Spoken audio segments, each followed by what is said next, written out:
नमस्कार, मी गौरी सूर्यवंशी. एस मराठीमध्ये आपलं स्वागत. वळूया आजच्या बातमीकडे.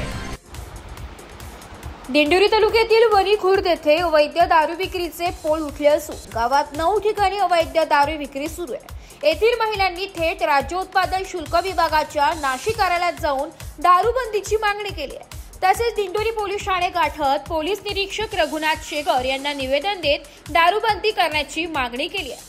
गावातील अनेक तरुण दारूच्या आहारी जाऊन आपल्या जीवाला मुकले. दारूमुळे अनेक महिलांचे संसार उद्ध्वस्त झाले. गावातील दारू विक्री बंद करण्याच्या मागणीसाठी अनेक वेळा निवेदने देण्यात आली, मात्र त्याची दखल घेण्यात आली नाही.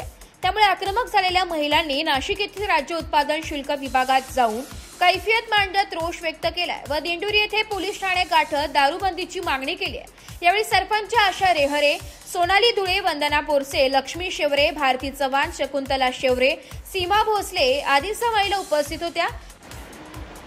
दिंडोरीच्या पश्चिम भागात दारू विक्रीचे दुकानेच नाही तरीही अवैध दारू विक्री करणाऱ्यांकडे दारूचे बॉक्स येतातच कसे? राज्य उत्पादन शुल्क विभागाने दुकानदारा बॉक्स विक्रीची परवानगी दिली तर नाही ना, असा प्रश्न यावेळी महिलांनी उपस्थित केलाय. दारूबंदी करण्याचे गावाने ठरविले आहे. दारू विक्री करणाऱ्यांवर कारवाई केली जाईल.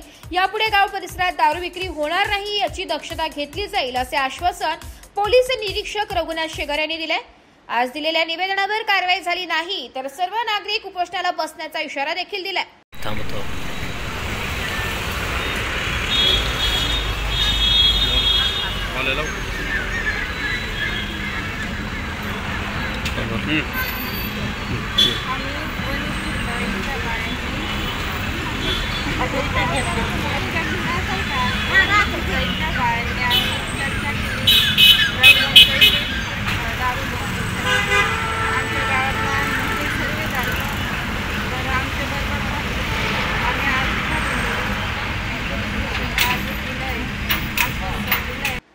एस मराठी न्यूज साठी सुरेश सुराशे, वणी.